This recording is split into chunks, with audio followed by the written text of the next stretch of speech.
نحمدہ ونصلی علی رسولہ الکریم اما بعد بسم اللہ الرحمن الرحیم السلام علیکم ورحمۃ اللہ وبرکاتہ۔ اسلام میں 101 کام سختی سے منع ہے۔ اسلام نے کن چیزوں سے منع فرمایا ہے؟ محترم ناظرین، آج کی یہ ویڈیو ہر مسلمان کو آخر تک ضرور دیکھنی چاہیے، کیونکہ بہت ساری ایسی چیزیں ہیں، بہت ساری باتیں ایسی ہوتی ہیں جو ہم بڑے مزے سے اپنی زندگی میں کر رہے ہوتے ہیں، مگر اسلام ان چیزوں کی اور ان باتوں کی اجازت نہیں دیتا۔ ویڈیو کا باقاعدہ آغاز کرنے سے پہلے اللہ پاک سے دعا ہے کہ ایسی باتوں کو سمجھنے، یاد رکھنے اور ان پر عمل کرنے کی توفیق عطا فرمائے، آمین۔ محترم ناظرین، سورج کے طلوع، نصف النہار اور غروب کے وقت نفل نماز پڑھنے سے منع کیا گیا ہے، کیونکہ سورج شیطان کے سینگوں کے درمیان سے طلوع اور غروب ہوتا ہے۔ جب سورج کی پرستش کرنے والے کفار اسے طلوع یا غروب ہوتا دیکھتے ہیں تو وہ اسے سجدہ کرتے ہیں۔ فجر کی نماز کے بعد سورج کے طلوع ہونے تک نماز پڑھنے سے منع کیا گیا ہے۔ عصر کی نماز کے بعد سورج کے غروب ہونے تک نماز پڑھنے سے منع کیا گیا ہے۔ گھروں کو قبرستان کی طرح بنانے سے منع کیا گیا ہے، یعنی ان میں نفل نماز نہ پڑھنے کی وجہ سے۔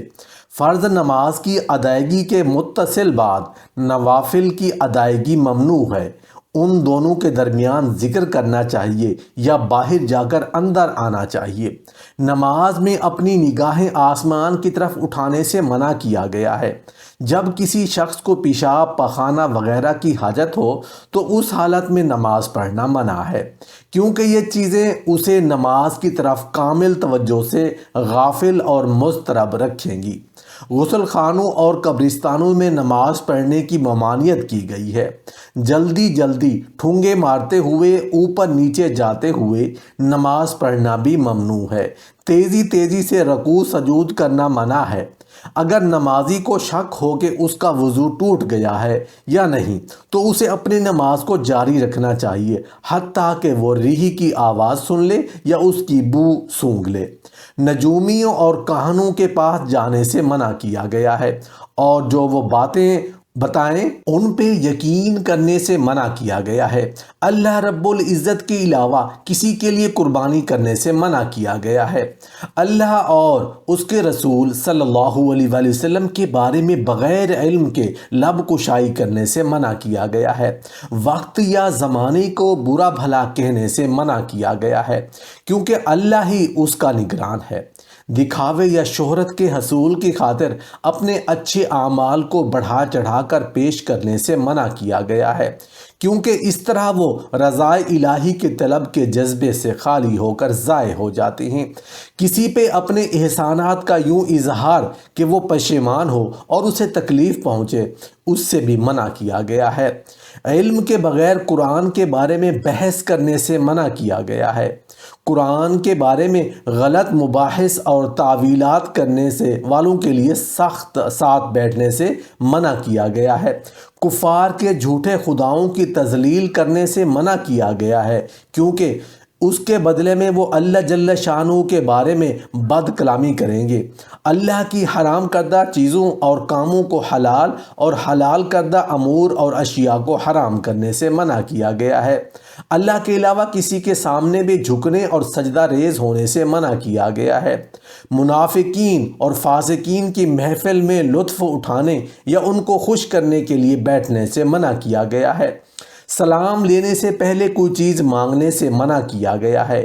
اسی طرح ایک دوسرے کی تعریفیں کرنے سے بھی منع فرمایا گیا ہے۔ کفار کو سلام میں پہل کرنے سے منع کیا گیا ہے۔ اہل کتاب اپنی کتب میں سے جو بیان کرتے ہیں اس کی تصدیق یا تکذیب سے منع کیا گیا ہے، کیونکہ ہمیں معلوم ہی نہیں کہ ان میں کیا سچ ہے اور کیا جھوٹ۔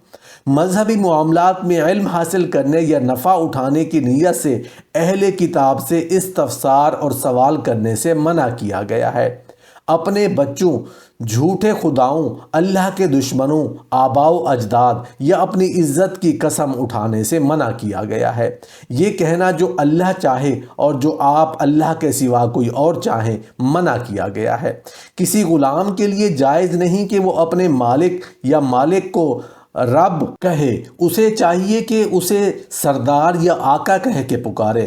کسی مالک کو جائز نہیں کہ اپنے غلام کو عید بامتی کہے۔ یہ کیسا کہنا برا زمانہ آ گیا ہے، منع ہے۔ ایک دوسرے پہ اللہ کی لعنت اور پھٹکار ڈالنے سے منع کیا گیا ہے۔ ایک دوسرے کے لیے جہنم کی خواہش یعنی دعا کرنے سے بھی منع کیا گیا ہے۔ عید الفطر کے روز اور عید الاضحیٰ کے 4 دن یوم النحر اور اس کے بعد آئندہ متصل 3 دن روزہ رکھنا منع ہے۔ شک کے دنوں کا روزہ رکھنا منع ہے۔ مثلاً جب رویت حلال وغیرہ کا مسئلہ ہو، جمعہ یا ہفتہ کا روزہ خود پہ واجب کر لینا منع ہے۔ شعبان کے آخری 15 ایام میں روزے رکھنا منع ہے، علیہ کہ کسی کی باقاعدہ عادت ہو اور وہ اسی روٹین کے تحت روزے رکھے۔ 2 دن مسلسل روزہ رکھنا منع ہے، یعنی درمیان میں افطار نہ کیا گیا ہو۔ یوم عرفہ میں عرفات کے میدان میں روزہ رکھنا منع ہے، البتہ اگر کسی کے پاس قربانی کا جانور نہ ہو تو وہ روزہ رکھ سکتا ہے۔ روزے کے دوران اپنے ناک اور منہ میں کثرت سے پانی چڑھانا منع ہے۔ اگر کسی خاتون کا خاوند گھر پہ ہے تو اس کے لیے جائز نہیں کہ وہ اس کی مرضی کے بغیر نفلی روزہ رکھے۔ کچھ نہ کچھ کھا پی کر سحری کرنا ضروری ہے، خواہ پانی کے ایک گھونٹ سے ہی کیوں نہ ہو۔ روزے کے دوران فحاشی، گالی گلوچ، سخت گیر گفتگو اور لڑائی منع ہے۔ کسی عذر دلیل کے بغیر حج میں تاخیر منع ہے۔ حج میں عورتوں کی طرف میلان، عصیان اور لڑائی جھگڑا منع ہے۔ احرام کی حالت میں قمیض، شلوار، پگڑی، چوغا یا جرابیں پہننا منع ہے۔ کسی خاتون کا احرام کی حالت میں نقاب اور دستانے پہننا منع ہے۔ حرم کی حدود میں موجود کسی درخت کو کاٹنا، جھاڑنا یا اکھاڑنا منع ہے۔ حرم کی حدود میں ہتھیار لے کر چلنا منع ہے۔ حرم کی حدود میں موجود جانوروں سے چھیڑ چھاڑ یا ان کا شکار منع ہے۔ گری پڑی چیز اٹھانا منع ہے، علیہ یہ کہ مالک کی تلاشی کے لیے ایسا کیا جائے۔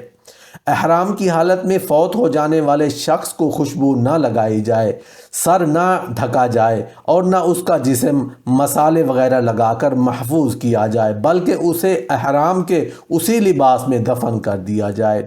قیامت کے روز وہ اسی طرح تلبیہ پڑھتا ہوا اٹھایا جائے گا۔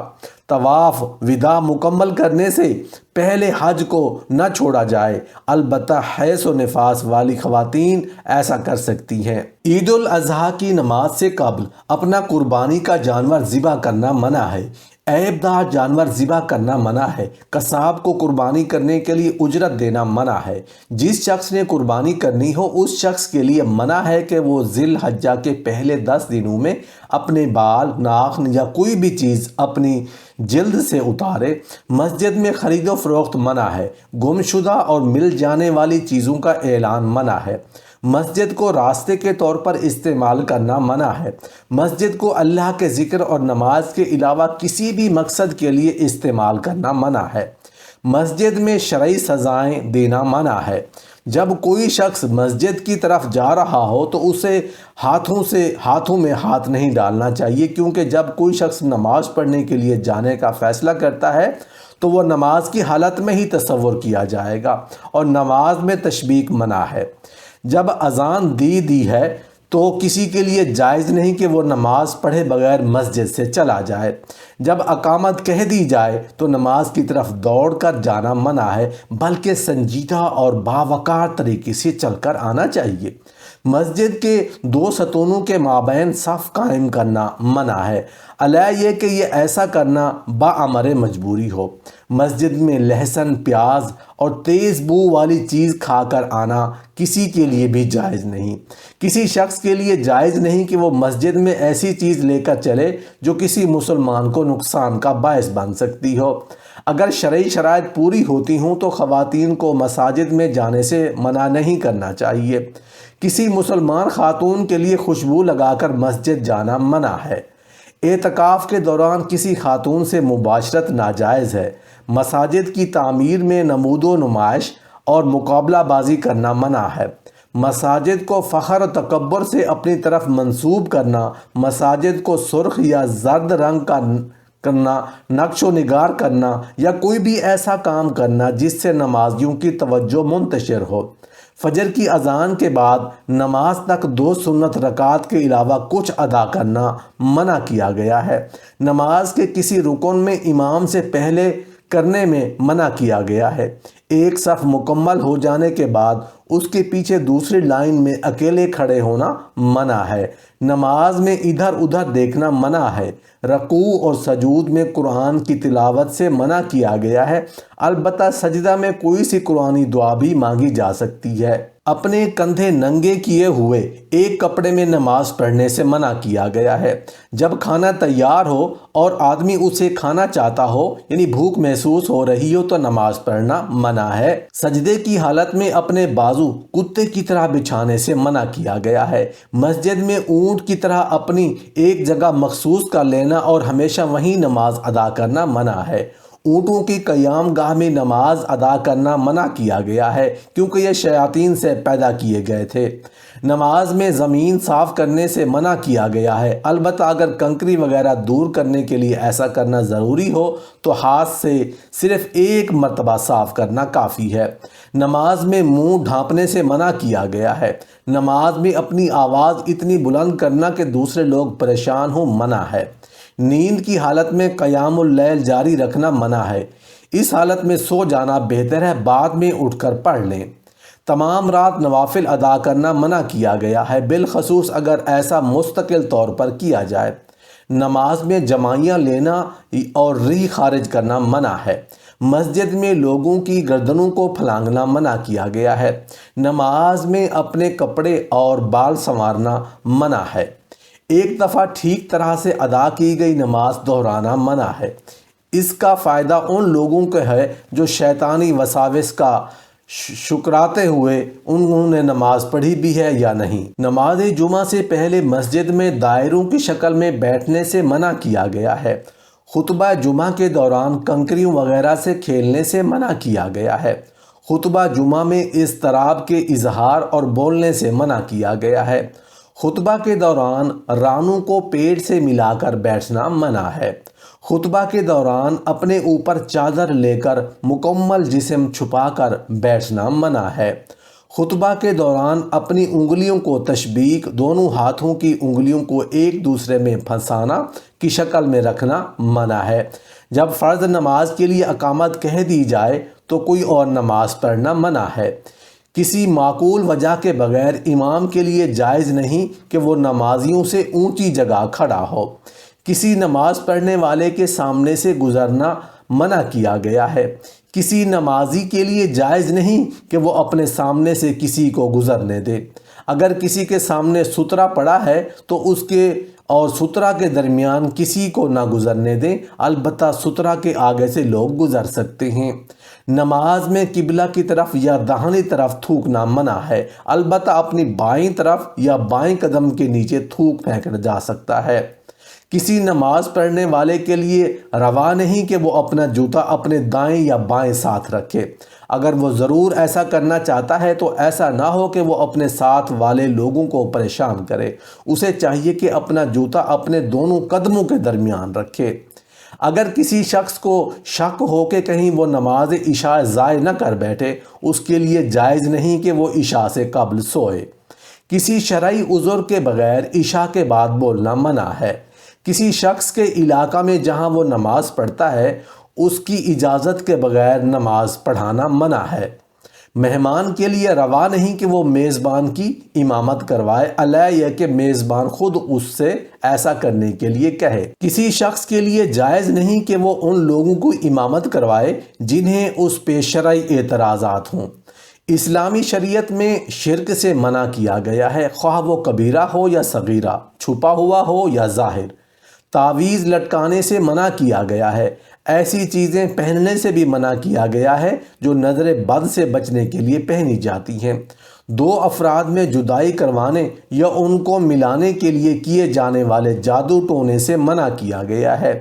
کسی بھی قسم کے جادو ٹونے سے بالعموم بھی منع کیا گیا ہے۔ نجوم اور کہانت میں مشغول ہونے سے منع کیا گیا ہے۔ ستاروں اور سیاروں کے انسانی زندگیوں اور حالات پہ اثر انداز ہونے کا عقیدہ رکھنے سے منع کیا گیا ہے۔ اللہ کی ماہیت اور حقیقت کے بارے میں سوچنے سے منع فرمایا گیا ہے، بلکہ ہمیں اپنی تخلیق پہ غور کرنا چاہیے۔ ایک مسلمان کو اللہ رب العزت کے بارے میں مثبت اور شرعی سوچ ہی رکھنی چاہیے، یہاں تک کہ اسے موت آ جائے۔ کسی مسلمان کو جہنمی کہنے سے منع کیا گیا ہے۔ واضح دلیل اور برہان کے بغیر کسی مسلمان کو کافر کہنے سے منع کیا گیا ہے۔ کسی سے اللہ کے نام پہ کوئی کام کروانے یا کچھ مانگنے سے منع کیا گیا ہے۔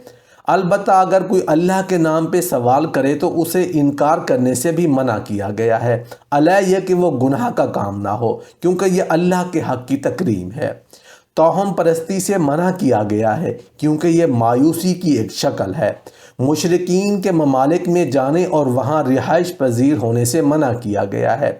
کفار، یہود، عیسائی، مشرکین اور دوسرے اللہ کے دشمنوں کو ایمان والوں کی بجائے ایسے قریبی دوست بنانے سے منع کیا گیا ہے جن سے مشورہ اور محبت روا رکھا جاتا ہے۔